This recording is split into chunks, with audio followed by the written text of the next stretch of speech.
Dalam nama Bapa dan Putra dan Roh Kudus, amin. Allah yang penuh kasih, kami bersyukur atas kehidupan sehari-hari yang Engkau selalu dampingi dan bimbing kami dalam perjalanan hidup ini. Kami bersyukur bahwa Engkau memberikan kepada kami Roh Kudus yang lebih besar daripada roh-roh duniawi manapun juga. Semoga kami yakin bahwa roh yang dalam diri kami itu Roh Kristus, Roh Bapa, Roh Putra itu menyatu, menguatkan, meneguhkan kami dalam perjalanan hidup kami ketika kami bertemu dengan berbagai macam roh-roh duniawi yang seringkali mengganggu dan menggocok kami lewat orang-orang yang merasa mempunyai kekuatan lebih. Bantu kami Tuhan untuk yakin akan rahmat yang Kau berikan kepada kami. Demi Kristus Tuhan dan pengatara kami. Amin. Saudaraku yang terkasih dalam Kristus, dalam bacaan pertama, dalam minggu ini terutama, bacaan diambil dari surat Yohanes. Dan surat Yohanes itu berbicara banyak tentang kasih. Ya, Yohanes adalah Injil surat kasih. Disitulah fokus dari Injil Yohanes dan surat-surat Yohanes dan tulisan-tulisan Yohanes. Nah, saudaraku yang terkasih dalam Kristus, kita tahu bahwa kasih adalah inti core ya, dari hidup kita. Ketika orang sudah menemukan kasih, saya menemukan kasih seperti Santa Teresa, kanak-kanak Yesus. Dalam surat Paulus, ya, dalam umat surat Paulus kepada umat di Korintus, saya menemukan kasih. Kasih itu mengatasi segala-galanya. Dan itulah, ya, kita semua harus menemukan kasih. Bukan hanya kasih sebagai lip service, bukan hanya sebagai slogan, bukan hanya sebagai moto, tetapi sesuatu yang kita temukan dalam diri kita. Kita perjuangkan dalam diri kita. Nah, saudaraku yang terkasih dalam Kristus, kalau kasih itu adalah pusat dari hidup kita. Dan bahkan kenapa demikian? Karena Allah adalah kasih. Ketika kita menemukan kasih, kita menemukan Allah. Nah, bagaimana caranya kita mengolah kasih yang sebagai pusat itu? Saya mengajak Anda untuk di awal tahun ini untuk memahaminya dengan lebih baik.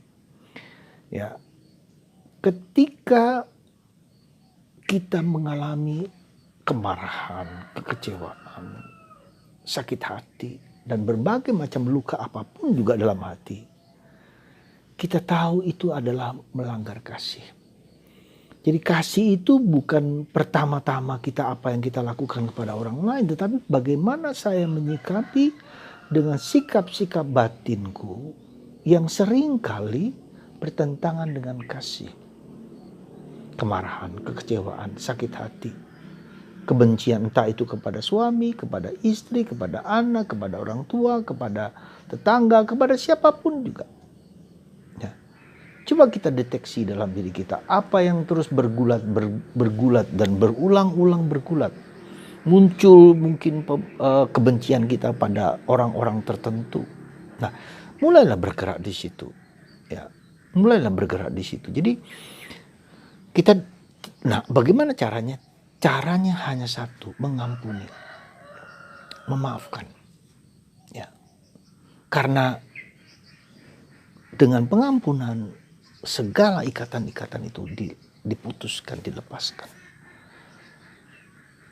Dan itulah yang seringkali menyebabkan manusia hidup dalam nestapa, dalam derita, dalam duka, dalam ketidakbahagiaan karena menyimpan benih-benih bara-bara toksik, racun-racun dalam diri kita.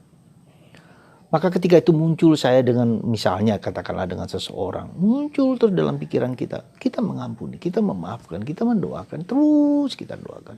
Siapa saja yang muncul. Nah, itulah yang dikatakan oleh Yesus bahwa dia adalah terang.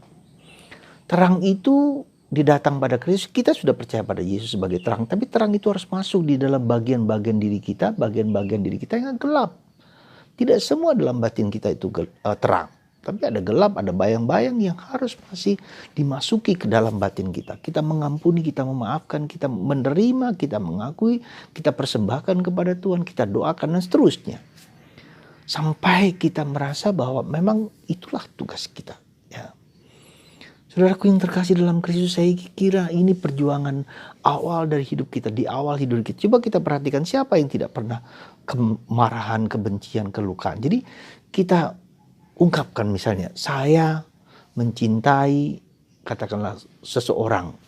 Seseorang mencintai saya. Saya ulang, saya mencintai seseorang misalnya A itu katakanlah siapa, Mercy gitu kan. Saya mencintai Mercy, Mercy mencintai saya. Ya, saya mencintai Mercy, Mercy mencintai kita. Ulang, kita sayang supaya bawah sadar kita itu dimasuki oleh terang. Ya, sekali lagi karena kita tidak cukup hanya di atas kesadaran, tetapi di bawah sadar itu yang gelap itu, supaya kita termasuk di sana membaharui kita. Jadi itulah saudaraku yang terkasih dalam bacaan Injil hari ini. Sekali lagi kita bicara tentang Yesus yang datang ke daerah Sebulan dan Naftali, daerah Galilea. Ya, di situ adalah daerah gelap, ya, belum menerima Kristus, dan Kristus sudah datang ke sana dan memberikan pengampunan, bertobatlah, kerajaan Allah sudah dekat, lalu menyembuhkan orang sakit, menyembuhkan siapapun juga yang datang dari Galilea, dari Yudea, dari Yerusalem, Dekapolis, segala macam datang kepada Yesus untuk mendengarkan Yesus sebagai sang terang. Maka kita dipanggil untuk menjadi terang, ya.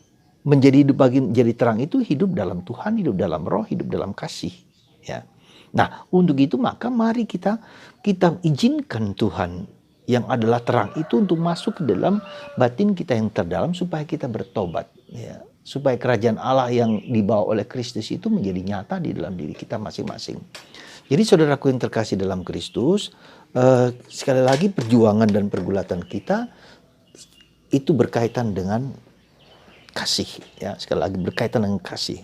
Di awal tahun ini kita mulai dengan kasih. Maka untuk mencari, untuk membuat bahwa kita kasih atau tidak, coba lihat apakah ada dendam dalam diri kita, apakah ada kemarahan, apakah ada kecewaan, ya, apakah ada ketakutan, apakah ada kecemasan, apakah ada keputusasaan dalam diri kita. Nah, itulah supaya kita terus menerus, lalu jalankan itu semua dengan gembira, dengan sukacita, dengan penuh kegembiraan. Ya, saudaraku yang terkasih, semoga supaya terang Kristus itu nyata dalam diri kita. Kita mulai dari diri kita sendiri. Kita mulai dari dalam batin kita, bukan pertama-tama dari luar. Ya, dan tandanya bahwa kita sungguh mencintai adalah kegembiraan, adalah sukacita, adalah damai. Ya. Kita tidak punya kemarahan apapun kepada orang lain, tidak ada kebencian, tidak ada ketakutan, tidak ada kecemasan. Ya. Ketika kita cemas, ketika kita gelisah, ketika kita takut, itu tandanya bahwa kita tidak ada cinta. Nah, jadi bagaimana kemudian kita ketika cinta itu tidak ada, kita berikan cinta itu. Ya, Santo Yohanes dari Salib, di mana tidak ada cinta, berikan cinta itu. Jadi apa yang membuat kita tidak mencintai, ya kita berikan cinta, kita berikan kita cinta, kita berikan perhatian, kita berikan semangat, kita berikan roh kita. Bahkan kita aja omong, kita aja bicara dalam batin gitu ya kepada Tuhan. Jadi kita dialogkan orang yang mungkin membenci kita dengan Tuhan. Tuhan, inilah orang-orang yang tidak kusukai. Bantu aku untuk mencintai seperti Engkau mencintai dia. Jadi saudaraku yang terkasih dalam Kristus, mari terang itu bukan hanya orang yang belum mengenal Kristus.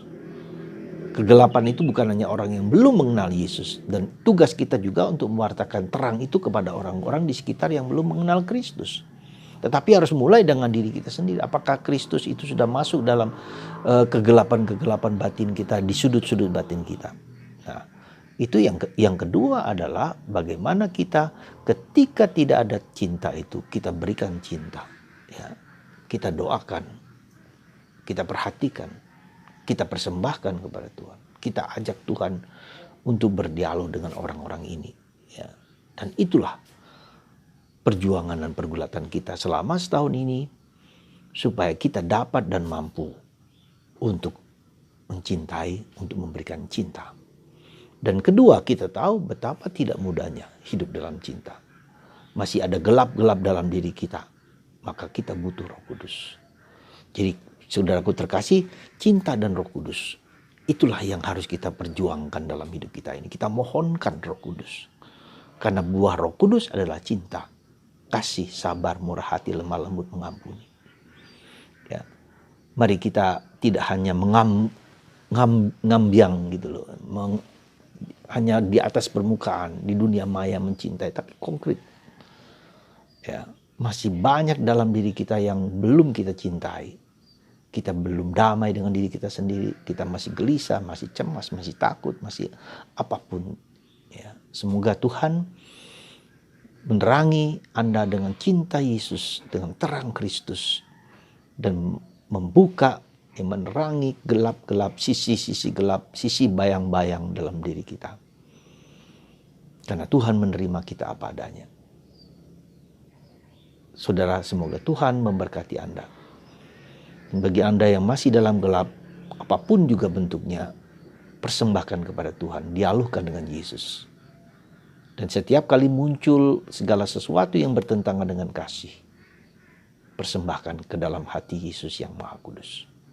Semoga tahun ini bersama Bunda Maria, bersama hati Yesus, kita semua diberkati, dikuatkan dan diteguhkan. Tuhan memberkati kita semua dalam nama Bapa dan Putra dan Roh Kudus. Amin.